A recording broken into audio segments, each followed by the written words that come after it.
when I first came into the content game, I had a mask on because I didn't really know. I thought I was to do what people wanted to see, and I thought I had to be a certain way online to attract certain people. But that didn't work in the beginning, and I just felt unauthentic. I was saying things that I thought people wanted to hear, right?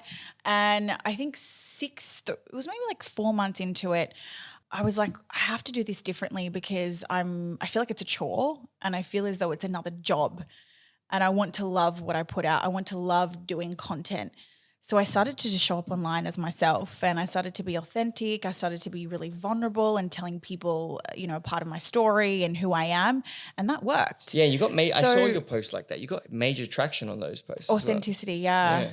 People love that shit. Huge. They love it. Yeah, I don't know why, because I They guess love I do it. know why, but because it's relatable. Yeah, but people don't want to talk about ugly stuff. Yeah, and the person that does ugly sells. gets a lot of problem. Yeah, absolutely. That's true. What do you think sells more? Ugly. Sexy stuff or ugly stuff? A mixture of both. Yeah, I think the world got a bit too sexy because of social media, and so now the ugly But a ducklings bit are of the both. ones that But the ugly, the ones that stand out. There's less of them, so now they're the special ones. Talking about failures by and ugly stuff. ducklings, I'm talking about. Yeah, failures and Yeah, whatnot. failures. Yeah.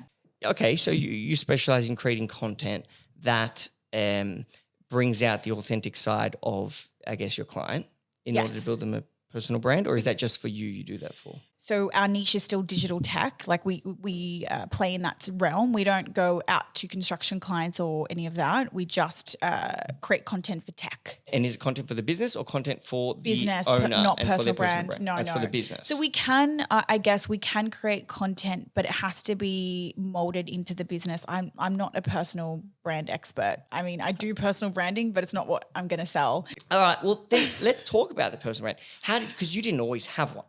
No. So, I mean, no one's born with the personal brand unless you're Prince Harry. But how did you go about starting that? And did you sit down and design what it is about you that's kind of special and that you wanted to highlight? Or how did you kind of create your personal brand?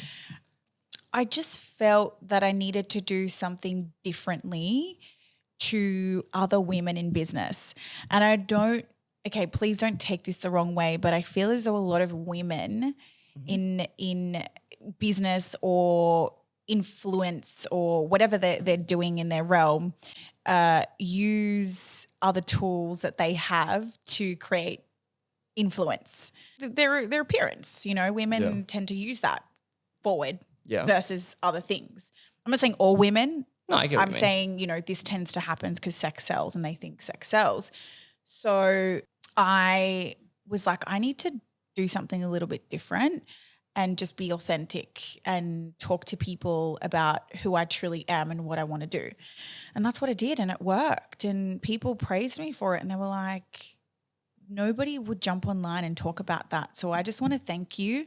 We should catch up for coffee. And then coffee, things people said. And that leads to a business deal, and that leads to a relationship and so forth. Yeah. And really the kind of story, I mean. Authentic. Being authentic. And kind of the point of it is like being authentic is your method of doing it, but really people should be creating content that, I guess, stimulates potential clients or potential partnerships or even just good relationships to respond to you.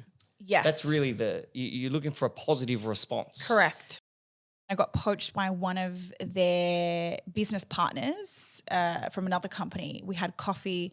He was like, I want to invest into you. Let's open up a company or be a part of our company. And I said, no, I want to do this on my own, but can you help me along the way? I guess something I want to discuss is what your thoughts around female entrepreneurship are, and perhaps what as a community, society, or even as a government and country that we could do to enhance and accelerate female entrepreneurship. And the reason I believe it needs to be accelerated is quite simply because men have had longer to do it. So men will have more companies and they'll have bigger companies simply not because they're smarter. They've just done it longer. Wealth is generational and men have been building up wealth for many, many generations. So I believe that it is part of our responsibility to accelerate the process for women to even the playing field is probably the way to say it. And I guess what are things, I mean, you would have experienced some, if you have any stories of kind of experiences that you've had that have being like, ooh, like I feel a bit uncomfortable, like, or someone's not taking me seriously. Yeah.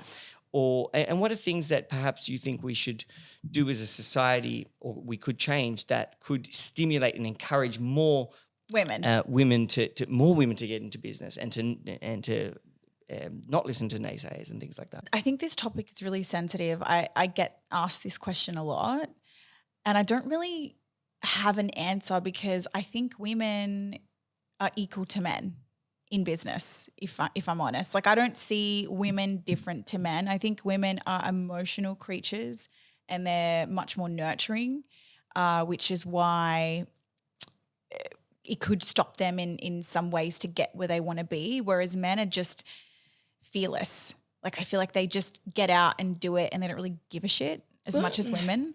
Yeah. I'm not trying to put it down on men, but I just feel men have more of a willingness to do that. So I do believe men and women are different, and in fact, their brains do work very differently. But not one is more preferable in terms of being successful in business. Yes. There are more men in business, it's a fact. But I believe it's because they've just had more time to do it. They've been encouraged to do it, and there've been systems in place that allows them to do it, and they've had more generations of doing it. And men pass their things down to their sons and to other men, and it continues. Yeah. Now, there's nothing wrong with that. I am pro that anyway. There's nothing wrong with that. But all I'm saying is I'm pro having more entrepreneurs, and having more entrepreneurs means having more people become business owners, and women is this whole sector that has not been encouraged in the past. And I think we need to be accelerating. There needs to be more measures in place to help women even over men, because we need to accelerate that process. Do you think that changing society's perspective on women in business is a big move? Is a priority, or would you say that government incentives and support for women in business is above that? Which would you say is the more important? I would say society. I agree. Women get bullied by men, in a male-dominated industry. I'm not saying you bully, but men, they bully, because they feel like they're very egotistic people. A lot of them are. They're forward in ego. I think 2021 is the year. I think for the first time, women are really owning themselves, especially through COVID. Because, why is that though? Because COVID, like, the first thing that came to mind is like, I don't have a secure job. Like, I'm not in control.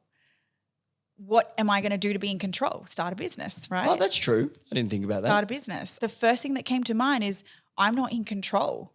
I don't control the company's money. Therefore, I can't control my salary. So how do I get they control? need to start a business. Start a business. Right? So I think a lot of females are starting to do that and finding their own. And you'll see a lot of people, going into business in 2021 for sure. What do you think are some of the best ways for a business to be an appealing place to work, or attractive place to work? It would be culture, obviously, is number one. A lot of candidates back then wouldn't. So the first thing they would do is, if I offer them $50,000 more a year on their salary, they wouldn't move if they thought the company values weren't aligned with them, or they wouldn't move if they felt the culture was shit. And there's a company called Glassdoor. Have you heard of them? Yeah. It's like a forum kind of social media share where people just write things about companies. Yeah, we got a negative one the other day. Yeah, there's tons about, like what's it like to work at CUB. So what happens is Glassdoor is actually the number one forum that candidates go to first. So if they feel like it's not a culture fit, they just won't they don't care about the money. Do you know what the problem with Glassdoor though is? It's so biased towards the business, because, for example, let's say you fire someone because they're not good for your business. Right, what are they going to do? They're going to go on Glassdoor and write something. I agree. Most likely, that's 99% of the comments are from people upset about being fired. Correct. Because that's their own fault. 90% of the time, it's their own fault they got fired. It's a bit biased because people can go on and talk shit about the company based on their the only people getting fired the only or people something that will happening. Go on are going to talk shit about the company. Exactly. So culture's number one. What's the second? Believe it or not, a lot of the executives look for long-term now. So they're actually wanting shares or some type of equity or some type of involvement in the brand, especially like the sales directors and COOs and stuff like that. So if you're not able to offer something like that for them to be a part of the brand, they won't move. Yeah. Because a lot of ours is headhunting. We don't really advertise on Seek. Yeah, and it's also particularly relevant for tech companies because the only time that is worth anything It's at all tech, yeah. is with scale, where your company, it could be worth $1 billion in 5 years, and that's what we're working towards. And I know if I have 1%, then I'm Correct. fucking making some cash. Yeah. So Yeah. that does work for the tech companies. It doesn't necessarily work for, I guess, more traditional profit-driven organizations, although you could do profit share, I guess. Well, yeah, like some type of involvement, you know, a lot of the execs want that. They're like, I don't necessarily want to own the company, but I want to be more involved. I want to be a part of it, not just earning a salary. Yeah. So that's super important to them.